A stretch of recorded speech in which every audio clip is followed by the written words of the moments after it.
Hello dear friends, so once again welcome back to my YouTube channel. मेरे शेर और शेरनियों एक बहुत ही जबरदस्त वीडियो के साथ आपके सामने। सबसे बड़ा क्वेश्चन बच्चों का, सर नॉर्मलाइजेशन एक ऐसा पॉइंट है, एक ऐसा टॉपिक है एयरफोर्स में जिससे बच्चों के मार्क्स जो फेल भी हो रहे हैं वो भी बढ़ जाते हैं। सेक्शनल कट ऑफ में भी नॉर्मलाइजेशन लगता है, ओवरऑल कट ऑफ में भी नॉर्मलाइजेशन आता है। 2 साल से नया कंसेप्ट शुरू हुआ है, तीसरे अग्निवीर इनटेक से। तो नॉर्मलाइजेशन आज मैं बिल्कुल, प्लीज ये लंबा वीडियो हो सकता है, थोड़ा लेंथी वीडियो होगा, लेकिन प्लीज पूरा देख लेना, सारे डाउट्स आपके क्लियर हो जाएंगे, टोटल डाउट्स क्लियर हो जाएंगे। नॉर्मलाइजेशन में मार्क्स किसके बढ़ते हैं, किसके बढ़ते हैं, बहुत सारी गलत फहमियां हैं। और मैं नहीं बता रहा, ऑफिशियली बता देता हूं। एयरफोर्स ने ऑफिशियल वेबसाइट पर पूरा बता रखा है बहुत अच्छे से। एयरफोर्स ने ऑफिशियल वेबसाइट पर बता रखा है बहुत अच्छे से। प्लीज, थोड़ा बड़ा हो सकता है लेकिन देख लेना, आपके कम से कम इसमें यदि किसी के 5 नंबर भी किसी सब्जेक्ट में आ रहे हैं तो वो भैया सेक्शनल कट ऑफ क्लियर कर लेगा, 10 से 15 पहुंच जाएंगे। कैसे पहुंचेंगे, मैं 3 चीजों पर बात करूंगा केवल। नॉर्मलाइजेशन, फायदा या नुकसान है इसका, नॉर्मलाइजेशन से फॉर्मूला क्या है, और सर फुल मार्क्स से भी ज्यादा मार्क्स कैसे आते हैं। बहुत सारे ऐसे बच्चे हैं जिनके यदि पेपर है इंग्लिश का 20 और उसमें नंबर आ रहे हैं 22। ये पता है ये बात या नहीं पता है, वो मैं बिल्कुल एक्यूरेटली क्लियर कर देता हूं, बिल्कुल क्लियर, एक बार देख लीजिएगा। इसको मिनिमाइज करते हैं। पहले मैं ऑफिशियल चलता हूं। एयरफोर्स ने अपनी ऑफिशियल वेबसाइट पर यह डाल रखा है, शायद आपने नहीं देखा है तो आप देख सकते हैं। एयरफोर्स ने ऑफिशियल वेबसाइट पर नॉर्मलाइजेशन स्कीम डाल रखी है of marks for star Agniveer selection. Star जो अग्निवीर सिलेक्शन है उसके रिगार्डिंग एयरफोर्स ने ऑफिशियली डाल रखा है, भाई देख लीजिए, ऑफिशियली डाल रखा है, ये मैं नहीं बता रहा हूं। नॉर्मलाइजेशन ऑफ मार्क्स क्लियरली लिखा हुआ है, यहां मैं एक बार बता देता हूं आपको, ये देख लीजिएगा, क्लियरली मेंशन्ड है। एयरफोर्स हैज डिसाइडेड, इधर से देखिए, for the normalisation of marks, ये क्लियरली कर रखा है। और normalisation of marks on the actual score of the candidate for the star Agniveer examination. Agniveer जब से आया नॉर्मलाइजेशन हो गया with effect of from star 01/1/2023 से शुरू हुआ है। देखो लिखा हुआ है कौन से इंटेक से शुरू हुआ है, 01/1/2023 से। क्या होता है ये, which is being conducted in multi shift due to large number. बहुत सारे लोग होते हैं इसलिए पेपर होता है बहुत सारी शिफ्ट में, इसलिए ये ध्यान में रखते हुए कि पेपर का डिफिकल्टी लेवल आ सकता है, क्वेश्चन पेपर का डिफिकल्टी लेवल, ये मेन बात है, ध्यान रखिएगा। क्वेश्चन पेपर का डिफिकल्टी लेवल अलग अलग शिफ्ट में, किसी में सरल आया, किसी में टफ आया पेपर। नॉर्मलाइजेशन क्या करता है, is done to give equal platform for marks scored by the various candidate. Marks को इक्वलाइज करने के लिए अलग अलग शिफ्ट में जो पेपर आया, जिसकी टफ शिफ्ट थी भाई उसको भी तो कुछ करना पड़ेगा, उसकी गलती नहीं थी, किसी का सिंपल शिफ्ट आई, उन दोनों के मार्क्स को इक्वलाइज करने के लिए। और this will ensure no disadvantage, कोई घाटा नहीं कैंडिडेट को किसी भी में। ये बच्चों को लगता है कि घाटा है, नहीं।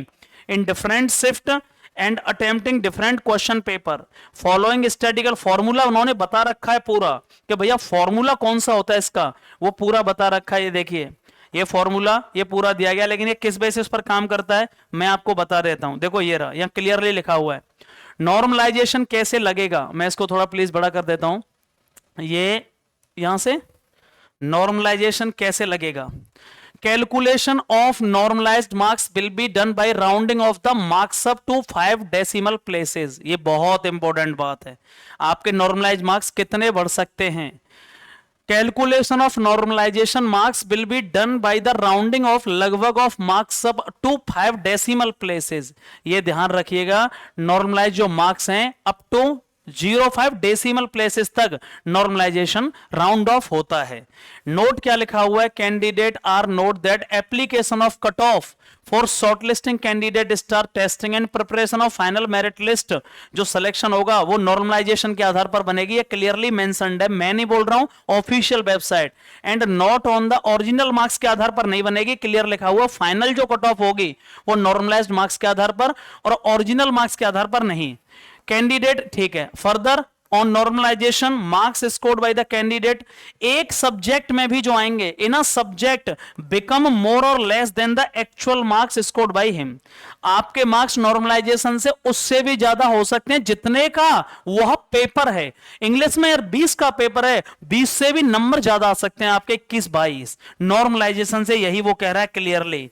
सर ये बिकम, ये कह रहा है candidate scored by a candidate in a subject में बिकम मोर और less than the actual marks scored by him in exceptional case में क्या होता है, नॉर्मलाइज्ड मार्क्स में become more than the maximum marks of, कुछ केस ऐसे होते हैं जहां उससे भी ज्यादा हो जाता है। और लास्ट क्या लिखा है, normalisation process is completely statistical है, मैथमेटिकल है, and there is no discretion और ह्यूमन इंटरवेंशन नहीं है। ऐसा नहीं है कि कोई फर्जीवाड़ा कर दिया हो, प्योरली फॉर्म्यूलेटिक, प्योरली फंडामेंटल कंसेप्ट है। ऐसा नहीं कि जबरदस्ती इसको किसी से घाटा हो, किसी को फायदा हो। ये एयरफोर्स ने ऑफिशियल वेबसाइट पर डाल रखा है भाई, ये मैं नहीं बोल रहा हूं, ऑफिशियल वेबसाइट पर कैंडिडेट में जाके और ये डाल रखा है, आप देख सकते हैं एक बार। ये पूरा क्लियर हो गया, ये पूरा क्लियर उन्होंने कर दिया, ठीक है ना। अब मैं बढ़ता हूं आगे, ये पूरा क्लियर हो चुका है। अब मैं बढ़ता हूं आगे, किसको होगा फायदा सर और कैसे अप्लाई होगा, ठीक है ना। यहां हम लोग चलते हैं, चलिए नॉर्मलाइजेशन से किसको फायदा होगा, मार्क्स कैसे बढ़ेंगे, आपको पता चल गया।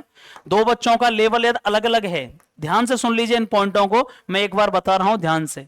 नॉर्मलाइजेशन में मार्क्स कैसे बढ़ेंगे, यदि किसी दो बच्चों ने पेपर दिया है, ठीक है, उनकी शिफ्ट का लेवल क्या है, शिफ्ट का पेपर कैसा है, एक की शिफ्ट टफ आई उसने कौन से क्वेश्चन किए, एक की शिफ्ट आसान आई उसने कौन से क्वेश्चन किए। नॉर्मलाइजेशन दो चीजों पर लगेगा, ओवरऑल कट ऑफ पर भी नॉर्मलाइजेशन होगा, सेक्शनल कट ऑफ में भी नॉर्मलाइजेशन लगेगा। इंग्लिश में 20 में से सेक्शनल कट ऑफ गई है, मान लो 5 नंबर थे आपके ओरिजिनल, नॉर्मलाइजेशन से बढ़ के वो हो गए आपके 12.5। हो सकता है आप 20 से भी ऊपर नंबर आपके आ जाएं। So overall final cut off पर भी लगेगा और सेक्शनल कट ऑफ पर भी। और सर मार्क्स कम होते हैं कि बढ़ेंगे, भैया इसमें फायदा और नुकसान नहीं है, मैथमेटिकल प्रूवन फॉर्मूला है ये। मैथमेटिकल आपको ये फायदा ही करेगा यदि आपने वो क्वेश्चन अटेम्प्ट किए किसी शिफ्ट में जो किसी ने नहीं किए, मतलब वो हार्ड क्वेश्चन थे, उस लेवल पर नॉर्मलाइजेशन अप्लाई होता है। जिन बच्चों ने ये पूछा था कि सर नॉर्मलाइजेशन कैसे अप्लाई होता है, एक ही चीज पर डिपेंड करता है, आपने जिस शिफ्ट में पेपर हुआ उस शिफ्ट में वो क्वेश्चन अटेम्प्ट किए जो किसी ने नहीं किए, मतलब हार्ड शिफ्ट में वो क्वेश्चन आपने अटेम्प्ट किए हैं जो किसी ने नहीं किए हैं, 100% आपके मार्क्स बढ़ेंगे, कोई रोक नहीं सकता। मेजर फैक्टर क्या है, पेपर का लेवल याद रखिएगा। सपोज करो कोई दो कैंडिडेट हैं ए और बी, उसने क्वेश्चन मान लो किए हैं अटेम्प्ट 50 और 50, लेकिन ये 50 क्वेश्चन इसने आसान किए हैं और ये 50 क्वेश्चनों में इसने वो क्वेश्चन किए हैं जो तक किसी ने नहीं किए हैं, जो बहुत कम कैंडिडेट ने किए हैं। तो 100% इसके मार्क्स नॉर्मलाइजेशन के बाद बढ़ जाएंगे, 100% बढ़ जाएंगे इसके नॉर्मलाइजेशन के बाद। याद रखिएगा नेगेटिव मार्किंग का आपको नहीं करना है, बहुत बड़ा रोल नहीं है इससे नॉर्मलाइजेशन से। और क्वेश्चन का लेवल कैसा है, पेपर का लेवल इजी है या मॉडरेट है या हाई है। याद रखिए 3 कैटेगरी हैं। मान लो किसी एक बच्चे के पेपर आसान आया, उसके नंबर आए 18, ठीक है। एक बच्चे के मॉडरेट पेपर आया, उसके नंबर आए 16, ठीक है, मतलब ठीक था पेपर। एक के हाई आए, उसके नंबर आए कितने, 14। समझना मैं क्या कह रहा हूं। अब तीनों के मार्क्स को सर इसकी गलती नहीं थी, जो हार्ड पेपर आया वो पेपर बढ़ाया गया, उसने 14 क्वेश्चन किए। सिंपल आता तो ये भी इससे ज्यादा कर सकता था। तो इन तीनों के मार्क्स कैसे इक्वलाइज किए जाएं, इसको भी तो फायदा देना पड़ेगा। तो भाई इसको फायदा कम मिलेगा जब उसने वो क्वेश्चन किए हों जो बहुत कम लोगों ने किए हैं। तो यहां इसके मार्क्स नहीं बढ़ेंगे, अब इसके मार्क्स बढ़ाए जाएंगे और इसके बढ़ाए जाएंगे, क्योंकि इनका पेपर टफ था, इनकी कोई गलती नहीं थी, इसलिए इससे कंपैरिजन करने के लिए जो इसके मार्क्स बढ़ाए जाएंगे। सो फाइनली एक बहुत अच्छी लाइन दी गई है, फाइनली बहुत अच्छी लाइन। मैं फिर से रिपीट कर देता हूं उसी चीज को, मैं फिर से एक बार रिपीट कर देता हूं। देखो क्लियर लिखा हुआ एयरफोर्स ने, और ये ऑफिशियल नोटिफिकेशन है भाई। उसमें क्या बोला गया है, क्लियर बोला गया, candidate are to note that the application of cut off for shortlisting candidate star phase second testing preparation of final merit list, वो किसके आधार पर बनेगी, किसके आधार पर बनेगी, नॉर्मलाइज्ड मार्क्स के आधार पर बनेगी। याद रखना, आपके कितने मार्क्स आए उससे कोई मतलब नहीं है, नॉर्मलाइज्ड के, और a not on the original marks. और सर स्कोर जो कैंडिडेट ने किया है रिटन एग्जामिनेशन में on normalization marks scored by a candidate in a subject may become more or less than the actual marks। हाँ, आपकी जो सेक्शनल कट ऑफ होगी हर एक सब्जेक्ट में, उसमें भी नॉर्मलाइजेशन लगेगा और ओवरऑल कट ऑफ में भी नॉर्मलाइजेशन मार्क्स ही माने जाएंगे। ओरिजिनल आपके कितने मार्क्स हैं उनसे कोई मतलब नहीं है। और एक्सेप्शनल केस में क्या कह रहा है, आपके नॉर्मलाइजेशन मार्क्स जितने एक्चुअल मार्क्स हैं, मैक्सिमम मार्क्स हैं उस सब्जेक्ट में, उससे भी ज्यादा हो सकते हैं। सपोज करो मैथ का पेपर 25 का होता है, लेकिन आपकी पेपर शिफ्ट का पेपर टफ आया, तो आपके नंबर मैथ में 25 में से 26 और 27 भी आ सकते हैं। ये क्लियरली बोल रहा है नॉर्मलाइज्ड मार्क्स में become more than the maximum marks of that subject. और पूरा नॉर्मलाइजेशन बिल्कुल प्रूमर फॉर्मूले के आधार पर होता है। ये बहुत बड़ी बात उन्होंने कही है। पेपर अलग अलग शिफ्ट का पेपर उसको नॉर्मलाइज करने के लिए ये फॉर्मूला बनाया गया है। वीडियो सच में पसंद आया हो तो मुझे एक बार जय हिंद कमेंट बॉक्स में लिख देना और चैनल को सब्सक्राइब कर लेना। Thank you so much. ऐसे ही इंफॉर्मेटिव वीडियो और पढ़ाई के वीडियो आपके लिए आते रहेंगे। Love you all.